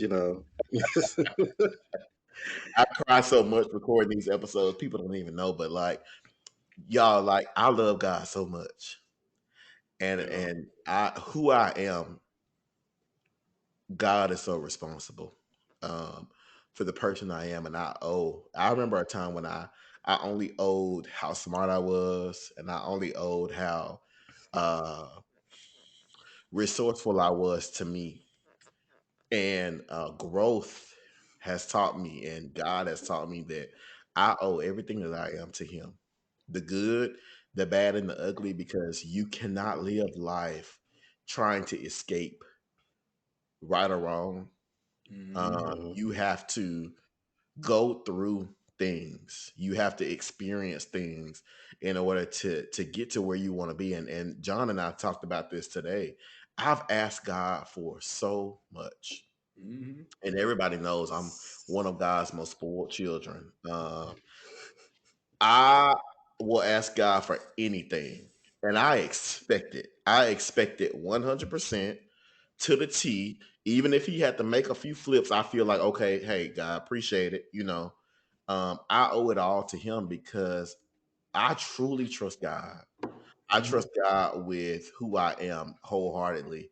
And when I'm wrong, I'm okay with saying I'm wrong. I'm okay with saying, God, work with me on that. So that's a part of the relationship that And I that's have. what it is. You know what I'm saying? People don't like they don't understand. Like we hear the word relationship and we know what relationships mean Mhm, in, you know what I'm saying, like human. You know what I'm saying? But mhm. when it comes to God, it's just like it has a different meaning and it doesn't. You know what I'm saying? Relationships are equal. People do things together. It's not a Mhm. dictatorship. You know what I'm saying? We have this fear, but it's the wrong fear. It's the wrong You know fear. what I'm saying? And then it's just Mhm, like God is not. He is first of all, he's not a man. You know what I'm saying? mhm. So he's not just going around telling us what to do, what to do, what to do, what to do. Because at the end of the day, Right. he's very clear on what not to do. Yeah. Everything else is just like I gave you free will. That's the Yeah. whole That's the premise Hmm. whole of point. love. Love That's Yeah. is a choice. it Yes, I is. hope you choose me because you choosing me is going to tell me that you love me. You know what I'm saying? Right. I'm not going to make Mhm, you choose me because I could have very much made everybody serve me. I could have very much made everybody do everything I wanted them to do. But mhm. I want you to choose me because if you choose me, you know what I'm saying? That tells me everything I need to know. Right. Absolutely. That's what It's that's what just, it's just like, separates us. That's what as exactly. as David's father would say, a songwriter said, you know, The that songwriter the, song, said, the songwriter said that he gave us a Yeah. song that the angels can't sing. And that song is, right. free will. Angels are gonna do what angels do. They're gonna do Mhm. what angels were created to do. Animals are gonna do what animals Mhm. do. They're gonna do what animals are created to do. We are the only creature in God's creation that have free will, that have the right to choose, that have the Mhm. ability to choose. Some choose Mhm. him, some don't. But that's really our gift as humans, to choose, Exactly. the And ability to be he's able to there every choose. step of the way to help us choose. He is It's like, there yeah, I'm every gonna step of help the you. way. That's the point of the relationship. I'm gonna help you make the right choices. But at the end of the day, ultimately, it's your decision. It's your choice. Even when you make the wrong one, he is Oh my so God. merciful and he is there to lead you in the right direction. Like I could just Mhm. literally jump out of my window Who right now else if you does were saying that? that. Yeah. With no judgment, bro. It's just No like you judgment. could do, bro. You can do the craziest things, and we have done the craziest things. I And know what I is he doing? have. He's sitting there with open arms. He's never judging. It's just like, all right, come on. I know. It's like, but God, I did this. Yeah. Get this. I know. Like, man, I'm so Hmm. sorry about this. I know. I Baby, know. come Yeah. on. It's I got okay. this, and I got you. I already knew you was gonna do that. There is nothing you can do Nothing. to make me turn my back on you. Yeah. And it's I say this to the listeners. I know that so many people probably have different feelings about some of the things we're saying, but Oh, of course. I challenge you to ask my daddy about it. Ask God about it. Because because Ask him. coming to me about it is really not going to help your situation. Because you got to talk to him because he is the head of my life. Everybody He just want to created debate. me. People just want to Everybody, debate and everybody argue. want to debate, but You my don't want the thing truth. is, there is not a sin that is greater than the other. It's not. People That's can talk man. about, That's you know, man. abominations and all that kind of stuff, but let's talk about all of them. Let's talk about them all, but most importantly, um, so many of us are not going to make it into the kingdom due to a simple test: love. Hmm. Love, the way that God asks us to love, is going to keep a lot of people out of the pearly gates. It's gonna Speak keep a on it. lot of people out. It's gonna keep a lot of people out. And I think that we have to learn, if we would learn to love one another as God loved us, if we would learn to worry about nothing and pray about everything, Mhm. um, The world would really be where a would better where place. would we be as a society? It would be a Where much would better we be? place. Literally, it would be literally heaven on earth. You It know Yep. what would I'm be. saying? It would be. Because But we have love. love will remove the judgment. It Love would will remove the condemnation. You know what I'm saying? Like, because at the end of the perfect day, love cast out. I'm telling you, Mm. I That's did this, that's I the did word, that. man. It's just like I know you did. It's okay. I love Yeah. you still. I love you still. You won't go with the You know what I'm word? saying? Come on, Evelyn. Ooh-wee. Evelyn You won't go with Braxton. the word? Heavy up in here. Evelyn It's Braxton, heavy you up won't in go with the here. word? I ain't come here for this. On my Listen, listen. the main thing for me is just like I just want people to get the relationship, strengthen that part. We so quick to like using social media and stuff as an example. Like everybody's so quick to tell you what is wrong and to tell you what you should be doing, and this is not right. God don't like this. God don't like that. And it's just like it's listen. I tell everybody, just get strengthen your relationship because if you strengthen your relationship with God, He will tell you everything you need to know. Even when a stranger comes to you with something that Mm-hmm. God said, your relationship is going to be so strong that you'll It's know gonna if tell my you. dad said Mhm. that or not. Yep. Because Because if you get I you spent right, time you with him. won't have a My problem with dad ain't me. said that because why would he tell you that if he ain't told me that? You know what I'm saying? Worry about How he gonna yourself. tell you That, something about me and then he didn't confirm it through me? You know what I'm saying? Like he'll tell me if it's about me. I guarantee you he'll tell me. Worry about yeah. yourself. How He about will that? tell me. And yeah, but people so quick to go ahead on somewhere, ma'am, sir. Yeah. Yeah. You can't tell And me even with nothing. that, it's not to say that those people who come to you don't have valid points, but I, Right. I'm going to question where your heart is when you bring it to me. Exactly. The heart Because if posture you means bring it, everything. yeah, if you bring it to me pure and you have actually consulted Christ with Mm-hmm. your questions and any questions you may have for me, consult him first. Because Mm-hmm. if you do, he gonna give you the spiel about me. He gonna give Yep. you this. He gonna play by me. He gonna give you the spiel that I'm not just out here playing. He gonna tell you how to approach me so I can Tell actually you receive how. it. If I need to receive something that I can't get from him directly, that for Yeah. whatever reason he needs you to get to me. You know what I'm Mhm. saying? Like everything is decent and in order, man. Like he's not confusion. He's not chaos. He's not any of those things. Yeah. He's order, he's love, he's out of all the things that he is love overall. Yeah. So if the whole like if it's not out of love, it's just not. It can't be from God. Yeah. That's true. Even if he's convicting you, even if he is rebuking you, it's gonna be out of love. It's not gonna have a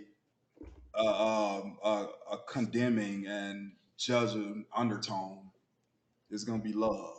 Yeah. You know what I'm Yeah. saying? With love and It's kindness have all I love. drawn thee. That's what he said. Come Yeah. on now. Hmm. Listen, I didn't come here for this with y'all. I didn't come here for this. Y'all know y'all Hey, word on listen, him. it's a keyboard back there. All right. Yeah. With a Which key in. I Hopefully it's promise A you, flat. I promise you that was well. I'm usually around that G sharp, but I promise you, I, I, I was just gonna say, I see that there is a keyboard in the background. So you're a musician? I forgot to put that in your Something introduction like that that. you are a Yeah. musician. Yeah. What Yeah, is? yeah. He's My saying first something like degree that. I was That just gonna say nigga was I don't play them actually keys with his eyes be understanding all yeah, that, I that was a stuff music like teacher that. for like 3 years before I decided to move here and just take up barbering full time. So yeah, my first degree was in music education. I taught music and yeah, I started as a church musician. That's why I started playing the keys closed. at the age of 16. Okay. I sucked, I mean, but well, I got good over time. you grow, and I, you I learn. think I sucked today, but I sucked real good back then. It was bad, but like, yeah, we didn't have a musician. Like our musician had left for whatever reason. I don't know what the reason was, but for a long time, like my Money. church was using soundtracks, and I got tired of it. I was Oh just yeah, like, that bruh, sounds like a good old country church. Soundtracks, bro. Yeah. We Hmm. I didn't was even like, bro, have let me get up soundtracks. here We used the CD and we just sung loud enough to sing to over. overpower the bar. Listen, we sung loud enough to Right. overpower the person Bruh, on the Turn track. the mics Yeah. up. I am Turn the weak. mics up so we Turn can them. drown them out. So they Hmm. got the ad libs and everything in the background. Absolutely. I Absolutely. believe it. Wow. We pulled a J Lo singing over the Brandy tracks. Now you ain't have to say that. Listen, You did not have to say that about that woman. So what? Hey, How? What drew you to teaching? uh, I honestly I didn't know what to do with what, like how to make a career out of what I love. You know what I'm saying? And at the time, music is what I loved. You know what I'm saying? I still love music, but music was literally like my everything. So I'm just like, how could I take what I love and make a career out of it? And I just feel like teaching music was like the obvious uh, choice. It served me for that time. I think it was my assignment for that time, but it was a very short assignment because let me tell you something. Kids, no sir, let me can't tell you do it. something. With what teachers are making, listen, It's a my lot. salary was $39,000. Ooh. $39,000 after taxes every month, which check was once a month. As a teacher in Louisiana, my check was $2,300. Hmm. $twenty three I hundred had dollars. 30. I had 31 days to make $2,300 stretch. I immediately called my mom when I got my first check and said thank you because she was a teacher and she had eight of us and she did Hmm. it by Oh herself. I'm like, how in the wow. world did you make that work with eight kids? I don't got no kids and I'm struggling. You know what I'm saying? She just laughed. I was like, man, listen. But yeah, very short lived. You know what I'm saying? I had a motto that I can't say on here, but you know, Nope, don't say it's, it. But I feel you. Um. And it came to my head and it almost slipped off my tongue. But I'm telling you, listen, mhm, I forgot you a teacher now. yeah, believe it or not, so many of my kids think they slick and they listen to this podcast. So Take y'all bad ass to so many of bed. them. And go sit down somewhere. I would even name them because they think they sleep, but I know. I always know. Call them out. Right. Yeah. Well, shouts out to y'all for going into the education field. I knew it wasn't for me. I knew it wasn't for me I very early did. I on. thought I was doing um, something good, You and here I I'm were. gonna say am. I'm You gonna were say for doing something sure the good. money is not that bad. The money not that bad now, but it's not good. It's not. I Not feel that like teachers around the world, especially in this country, minimum six should figures be flat. $100,000. Hmm. Absolutely. Minimum six figures. I'm Mhm. talking about after taxes and everything. That Yeah, salary should be $100,000 on paper, minimum, I absolutely. On and agree. go paper. up from there. Because let me tell you something, man. The stuff these teachers have to endure is Listen, crazy, listen. And You crazy. are while we there, we might as well throw nurses in the bunch. oh, absolutely. Yes, indeed. Your Yes. mom, your Underpaid. dad, your confidant. Underpaid. I definitely feel like my assignment right now is in education. And Hmm. people be like, oh, well, you change jobs, you change careers a lot. But my life is not my own. That people don't understand how much that really means. Like it goes into everything. The Oh jobs yeah. and mom, I remember from a very young age, my mom told me, she said, son, she said, every job you go to, every building you walk into is an assignment. She said, No encounter is a you're small one. not there for yourself. Yeah. You are there to spread God's love. And I can Every encounter.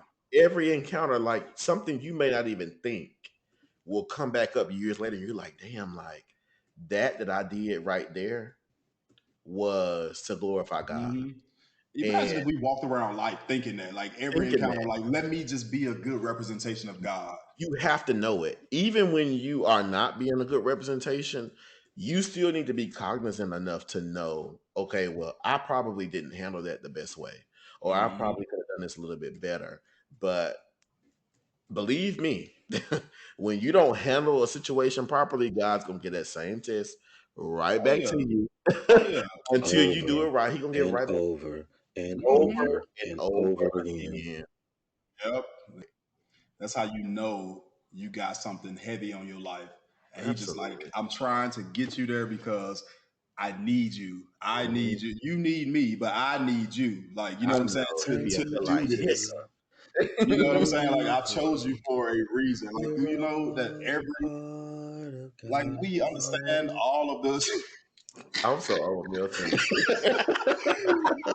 like every do we understand like all of the small things that had to take place in the world to lead us up to this point that we are right now, all of All the the things small that happen, you know what I'm saying, directly, indirectly, knowing, unknowing, to aid in making you who you are today. That's things. Yeah, crazy. Everything yeah. strategically ordered. Everything. Sheesh. Right. That's crazy. So, You can't like, even fathom, man. thinking about order and being strategically ordered, what happened or what small things led you to know that it was time for you to make your exit from education? I'll tell you what actually made me leave, like what shifted me, like to actually get up and go, because you know the God knows His children and He know me, and it's uh, I'm very stubborn, and I like comfort, I like familiarity, I like um, you know what I'm saying, I like to know everything. So I never had intention to leave education. I never had intention to leave home. I was just gonna be there, but the money wasn't enough, and you know what I'm saying. I was just like, nah, I can't do it. But God literally He started making me uncomfortable.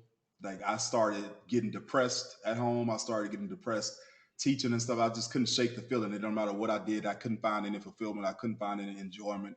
I just hated where I was in my life, and all I kept hearing was just Dallas, Dallas, Dallas. That's crazy. I remember, John, I remember when you first posted on Instagram that you were moving to Dallas and you kind of talked Mhm. about what you were going to be doing when you were here. And I remember reaching out and just kind of saying, hey, like when you move, I need a barber. Yeah, Because I had only been here a couple of months at the time. And I yeah. just remember, just saying like I was going to need a barber. And um, I remember meeting you and just kind of saying like, this nigga kind of cool. He quiet, he kind of cool, and Totally different person now, ain't it? totally different That's person. Like crazy. we literally used to sit in that little bitty ass room that you had, And uh, barely talk. and barely talk. To now, it's like we Oh be hell pushing into no! other people's appointments trying to have a conversation. I've been went crazy. I've been went crazy. I can't be around people who not talking, like being quiet and stuff. That makes me nervous. No, it was weird. It did not last long, Yeah, but because that like if you see us together, like we are bursting with conversation, like bursting with some shit to laugh about. And while John be cutting my hair, I just be sitting there laughing the whole time, gone, like, about gone. nothing, Nothing. I'm talking about about be just in nothing. the chair, shoulders just. I'm just like, bro, what you laughing at now? Like, dog. And But it yeah, be something off the wall, something that's how completely I off. was, man. Like I was legit. Like I was so guarded. It's just I don't know, but that was also like just a part of control and a part of not accepting who I fully was, and just like just always assessing danger, always assessing like everything around me. So I had to feel you out before I opened up and talked about anything. Everything was going to be Mhm. surface level, but It's all of understandable. the way to now, I am Yeah, just like, you know, like because I also now I understand that there is an assignment on my life. I got to hmm talk to people. Like it's crazy because your assignment is a lot of the times nothing you want to do. I don't like talking to people. I'm not a people person, but you damn, know, here we are. that was 2018. 2018, bro. It was That what, was 5 years ago. 2018. Sheesh. That's Yeah, crazy. yeah. But as we get ready to close this out, I want you to get an opportunity to talk to people about the content that you're creating and um that realm of content creation that you're going to. So I've had the liberty of helping you create some of that content. Hmm. And I'm excited for it to come out. I'm excited for people to see you in a different light. So just give the people something short and sweet about what that content means to you and what you're working on. Yeah. So basically, of course, it's lifestyle content, but it's basically my life. But I didn't even realize that what my life has become. But God told me, He Hmm. was just like literally model your life because your life is what people need to see. Um, so basically, I'll be doing everything from health and fitness, nutrition, you know what I'm saying, modeling therapy, mental health, yeah, fashion, everything. We're gonna talk about Hmm. books, like education, meditation, like just all around demonstration of a holistic life and under one just demonstrating to people that it's not something that happens overnight. It's a continuous journey, and it's never ending. And it's just all about making a commitment to be your best self every day and to never stop being a student to life and never stop growing and just thrive. That's what it comes down to, just thriving. Hmm. Cool. Thrive. I like So that. yeah, Right. yeah. Yeah. So it's gonna be, what I'm saying, thrive with JTB, John the Barber. So, Yeah. I'm nervous about it because this is the first time ever in my life that I'm putting myself out there just in general, like anything about myself. I've always been such a private person, and just Hmm. now I'm just putting my whole life out there, and it's a little scary, but I'm excited at the Uh, same time. Understandable. Absolutely. I think the nerves will fade away quickly because I feel like I think so. you're going to find your audience and your community very, very quickly. I do. Well, thank Hmm. you, thank you. I hope so, Yeah. man. As long as anybody, one person gets something from it, then I'll Uh-huh. be good. I'll be I'm good. gonna I'm gonna take these last few seconds to kind of like pour into you a little bit. Oh, And don't I pour into me. want you as a very close friend and somebody who we talk we talk fairly frequently about some of the things you're working on, and I want you to not necessarily be confident, but give the people what you got, Yeah. because who you are as a person has nourished me. You have poured into Mhm. me, and I want you to use who God has created you to be to just be John. Just be John. Uh, who what He has given you is what the people need. Yeah. Hmm. No less, no more. Yeah. Give the people what they need, and it will in return give you what you need. Hmm. Everything that you're asking Him for, everything that you're believing Him for, give it to Him. Give Him, give the people what God has given you. You know what I'm saying? Like, Hmm. don't hold back. Just be John. And I think we've talked about that in so many different realms and so many different ways throughout this episode. Um, and this is just another test. Hmm. It's just another test. It's just another way for you to show people who God really is, and people have to see who God is through us. Hmm. Um, like I told you earlier, the good, the bad, and the ugly. Right. People hear us cuss. People have seen the way we've fallen, and so many people fall and Hmm. they don't know how to get up Hmm. because they need to see people who have gotten up. Hmm. They need to see people who have. Milton, you just laughed. Did you just think about I fall and I can't get up? I thought about that, and then I thought about we fall down, but I'm not. I wasn't gonna sing. I wasn't gonna sing. Woo. I hate that we cut up like this. I hate that we I cut up so wasn't gonna bad. sing it. I was trying to be good. But this is who we are 24/7. But yeah, John, like just give it to him. And I have to say that because in starting this podcast, Milton and I went back and forth about who are we gonna be? Who are we gonna present to these people? Yeah. And it came to a point where we just had to decide you have to give the people who you are. God created us to be something. And when you realize that God created you perfectly, He Hmm. created you perfectly, even in the things that people like, the things people don't like. He created you to impact something, someone, or somebody. Yeah. You created us to be that. So just be it. Just be it and live in your truth because you're inspiring other people to live in their truth as well. So Yeah. yeah, Well, thank you, man. I really, really, really, really needed to hear that. I was trying not to cry, and I'm glad I did because, but yeah, yeah, I need to because I struggle with that sometimes. yeah. I like control and overthinking and things like that. So Mhm. I question a lot of stuff, but I know that this is right, and I know this is what I'm supposed to be doing, but it doesn't mean that it's easy. Yeah. It's never, you know what I'm saying, never easy. So hearing that, it means a lot. It's definitely confirming. So yeah, thank you. Milton, did you have anything you needed to say? Um, why y'all Something I laughing at see me? it. It's all over your face. Right.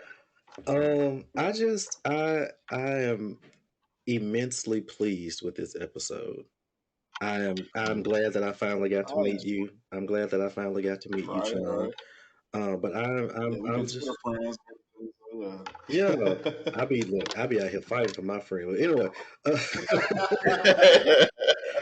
but yeah, I'm glad, and David knows that I love to kind of facilitate and get these types of conversations going. So it just my soul is just overjoyed right now because this conversation was really deep yeah. and meaningful, and Mhm. I really feel like um, it's going to reach the people that need it. Oh yeah, and y'all doing a great job too, man. Like y'all make it easy. You know what I'm saying? I talk to David every day, so I know the dynamic with him. Mhm. I didn't know the dynamic with you. I mean, I heard a couple episodes, but y'all really make it easy for people to just be themselves. You know what I'm Hmm. saying? And Mhm. that says a lot within itself. So man, y'all keep going, and it's definitely gonna grow. The podcast is definitely gonna grow. And for this to be just season one is crazy. And y'all already wrapping up. Like this is the finale right here. Like I remember this Mhm. nigga talking about the podcast and to the point now to where y'all wrapping up season one. That's Yeah. Yeah. crazy. Mhm. Right. Crazy. It is crazy. And we'll be soon celebrating like similar triumphs with you and your content. So I'm excited for that. I know I'll be Listen, tuning. I'm gonna say if anything, this is like, hey nigga, just do it. Just jump out there. Like a lot of my hesitation has Do it. been I want it to be right. I want this to be, you know what I'm saying? It's not ready. But it's just like this is for sure taught me just like, hey, just do it, bro. Just do it. Yeah. Well, yeah. I mean that pretty much wraps up season one, episode 8. Um, of As Told by Millennials. We have thoroughly enjoyed creating this content for you guys. We have enjoyed um, our listeners. Shout out to Dallas, Texas, for being the number one listeners with over 200 plus listeners in the city of Dallas. We appreciate it. We also appreciate the home state of Mississippi for coming through and being a close third in listeners for this podcast. So just shout out to our listeners I and love. those of you who are really coming through and just supporting us. We really appreciate it. So just to wrap up, John, was there anything else you wanted the people to know? Anything else you wanted to say? Milton, you as well. Anything else you wanted to say? Or Mm-mm. Just follow me on all platforms at John the Barber. You know what I'm saying? Keep in touch because I'm about to start yeah, rolling out stuff soon. So absolutely. yeah, Yeah, that's it. yeah. For So stay sure. tuned for an extended episode as well that will be Mm. on video um, Mm. of us live. It won't be this episode, but it will be something new, something exciting for our Mm. listeners Well, to tell kind of me. see us in a. So, Yeah, yeah, I'm gonna have to bring stay y'all tuned. on my stuff on one of my Absolutely. segments one day. And Yes. listen, Yeah, man, Build a anytime invite me back. community. I'm coming. Invite me yeah. back. I'll come. I enjoyed this thoroughly. I told David I was nervous as hell, but it went away quick. It went away Why? real quick. So This is I such enjoyed a this safe thoroughly. space. Such a I safe was space. nervous because I didn't, you know what I'm saying? I just like control. I did not know what I was going to be talking. I don't like being put on the spot. So I'm nervous as hell. Just like, what the fuck are they going to ask me? And it's just like, no, calm. It's You're going to be it's okay. it's the earth. We two earth signs. We just, it's rough for us. Uh, what's hmm your time? Taurus. That's why we getting along. We getting along real good. Yeah. This is Like I was, one of my most I yeah. promise I was sitting here saying that because I was like, well, I'll be liking people, you know. So He Yeah. said that too. But you know, Remember I me told you a while and back. I said you and John are gonna mesh. Y'all gonna mesh well. well, that is all. Millennials, this has been the season finale episode of As Told by Millennials. Thank you guys for rocking with us all this way. Thank John and Malik for being here and sharing parts of themselves and being transparent. This really would not have happened without them. Thank everybody that played a part in making this podcast what it was. Be sure to follow us, y'all, on Twitter, Instagram, and TikTok at As Told by Millennials, and hit up the inbox at astoldbymillennials@gmail.com. Like I said, this is the season finale, so we're going on a break to enjoy a hot boy summer like everybody else. Um, so be safe, be kind, um, and we will see y'all when we see y'all.